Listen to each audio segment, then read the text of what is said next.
Ah bah ça je veux bien le croire. Voilà. Ça je veux bien le croire. Je veux dire, les députés l'ont voté hein, sans état d'âme. Une poignée de gens qui ont jamais rien fait de leurs 10 doigts. Bon, si, peut-être s'accrocher à leur poste, à leur strapontin, à leur siège de député et de sénateur. Ça, d'accord. Mais ces gens-là, ils sont pas gênés. Ils sont pas gênés de nous dire, de nous faire la leçon, de nous dire, allez, vous pouvez quand même bien travailler 2 ans de plus. Bon, d'accord, vous avez le dos cassé, d'accord, vous en pouvez plus, vous avez respiré des produits toxiques, mais vous pouvez quand même bien. Ils sont gonflés quand même, ça les gêne pas. Ils n'ont pas d'état d'âme. Donc moi, je crois que oui, sans doute qu'ils le voteront. Là où Wörth, s'engage trop, c'est quant à la réaction qu'il y aura en face. Parce que ça, il ne peut pas le dire. D'ailleurs, nous-mêmes, on ne peut pas le dire. Notre problème, c'est pas d'ailleurs de faire des pronostics, c'est de militer pour que la réaction en face, elle soit à la hauteur, qu'elle aille grandissant, qu'elle se développe, pour que les manifestations, les grèves se généralisent et pour qu'ils se retrouvent face à un os. Voilà. Exactement comme Villepin s'est retrouvé confronté à une mobilisation qui s'est mis à craindre en 2006. Quand il a voulu instaurer la précarité pour les travailleurs jeunes, hein, avec le contrat première embauche, bon, pourquoi il a reculé?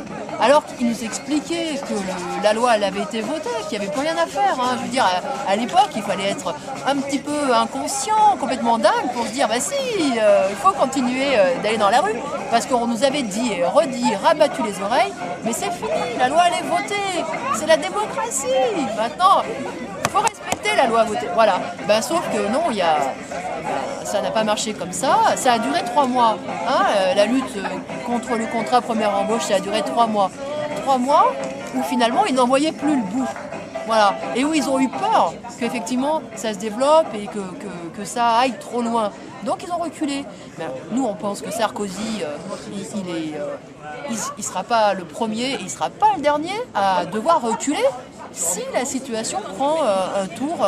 Et justement, quel est votre point de vue par rapport à la mobilisation actuelle Ben, moi je suis plutôt rassurée et plutôt optimiste hein, parce que on pouvait se dire le 7 septembre c'est une sorte de baroud d'honneur où les gens sont sortis pour dire on n'est pas d'accord, voilà, pour dire leur opposition, mais non, c'était pas ça, parce qu'on s'est retrouvés tout aussi nombreux le 23, on s'est retrouvés tout aussi nombreux, voire peut-être plus, et ça montre que le mouvement il est profond, que l'opposition elle est profonde. On a vu dans des villes moyennes des manifestations plus importantes, et le fait que même dans les petites villes il y ait des manifestations de 2000, de 3000 personnes, ça montre hein, que la profondeur de l'opposition. On a vu des gens qui n'avaient jamais fait grève de leur vie,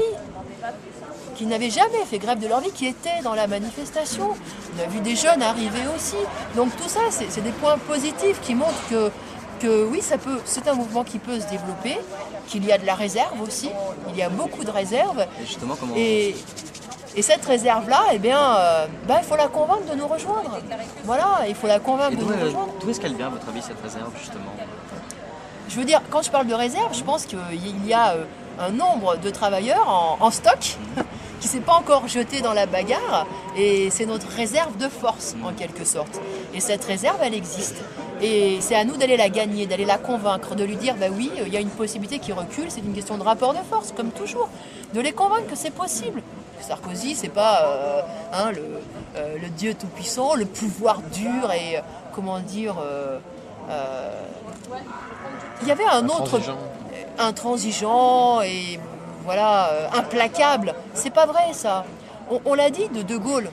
Hein, et même quand De Gaulle est arrivé, est revenu au pouvoir en 58, c'était même une dictature qui s'instaurait. Donc quand même, le pouvoir fort par excellence.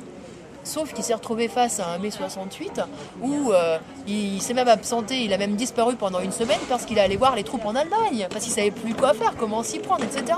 Donc il n'y a pas de pouvoir fort si dans la rue, les travailleurs sont unis, nombreux, déterminés et prêts à aller jusqu'au bout. Il n'y a pas de pouvoir fort.